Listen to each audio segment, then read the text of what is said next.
Hi, I will make this brief, I think. This is Friday, February the 19th, the year 2021, and we are in the middle of, well, hopefully not the middle, toward the end of a real amazing winter storm. I'm not telling anybody here in Texas what that has been. We've all experienced it together. I am in an airstream trailer, so my power issues were a little different than most people's, but I still have the basic things about water and power, electricity, propane. For me, it's been a balance of trying to keep everything going. When the power shut off, then I was on battery, and battery wears down. And so I, at some points, had to back my truck up to the trailer and hook it in so that I could charge the batteries, which is fine. But then I have fuel in the truck. I have to go and find diesel, and then propane would come down. I have two tanks, and as those would deplete, um, I learned that I could live with a little colder temperature inside the cabin. But I also had to make some trips, one up to Pike Creek early on to get propane filled because the power outage in San Antonio meant that they couldn't pump the propane. They had it. Now, later on in the week, they ran out of propane in town. And so now we're still kind of waiting on propane. The good news right now on Friday is that the temperatures are going to be warmer this afternoon. And so travel will be easier. We'll be able to solve some of these problems. So we're coming out of that. Um, but I've been working along here, writing and thinking about the podcast and the website and patient care. And I wanted to just kind of make some applications here to us. I I tell a story. I in fact have created my whole practice around a story, and that story I call A Tooth Has Four Parts.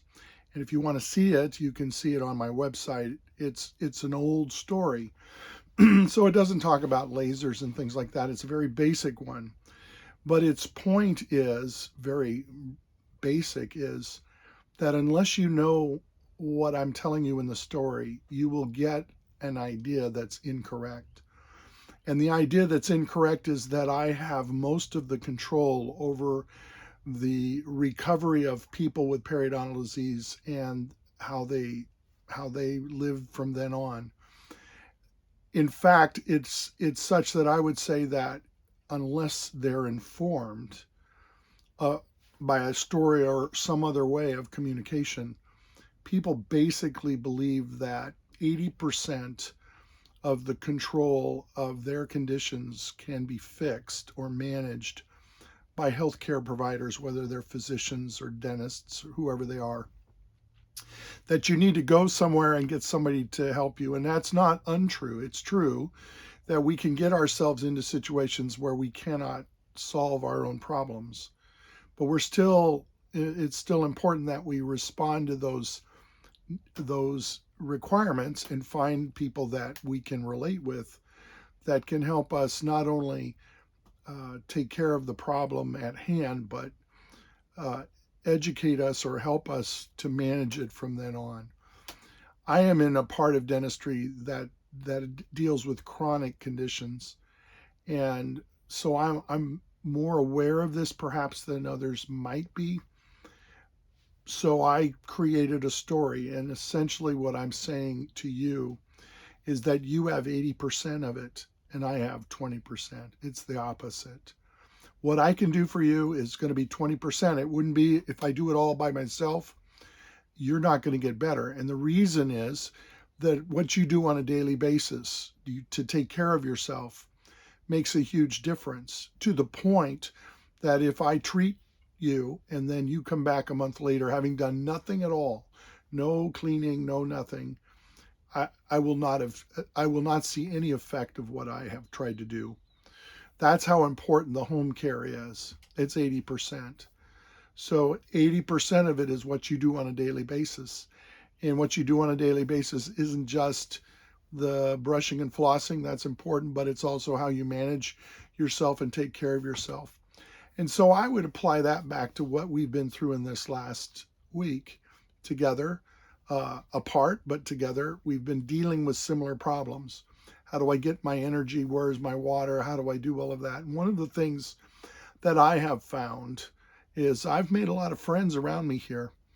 We can't always rely on people long distance away. We have to rely on neighbors, people closest to us, and I think that's a really good lesson to be reminded of, that we are surrounded by a lot of great people. We just have to be able to communicate, tell them what we need.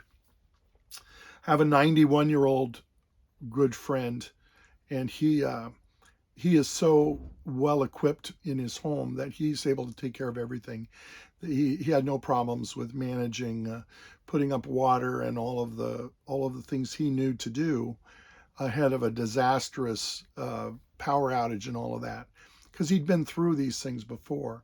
Where he couldn't help himself was on things outside that house because of fears, obviously, of falling and slipping. So he had neighbors, and he'd ask them to bring him things and do things for him that he would not be able to do for himself. But he is, to me, a great example of somebody who manages life extremely well because he knows what he can do for himself and does it very well. And he knows how to work with other people, and relies on a community just like you and I should do.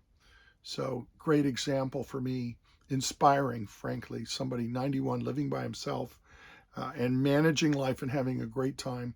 He and I actually cooked steaks a few weeks ago, and we had a lot of fun. So he's a great inspiration to me, and so that's what people are to us. I hope that through the podcast and everything that I produce for you, it would be helpful in reminding you how important it is that you take care of yourself every day, and that you stay connected and help others, so that we get through all of these things. It's not as scary as we think when we are reminded that we are loved. God loves us, and people who care about us, and we need to extend the same care to them, which to me is part of the reason for living, is that we get the opportunity to care for one another. And so my heart goes out to everybody who maybe still not have power or water issues, or we're going to have a lot of plumbing things, I understand, in Texas now with problems that are going to come out of this. But I would just say every day is a joy to live, and we just rely on one another to get through these challenging times. And we'll probably look back on some of this as having been really memorable in very positive ways, as well as managing and having overcome some really tough things. So have a good one. I look forward to talking and seeing you in the future. Take care.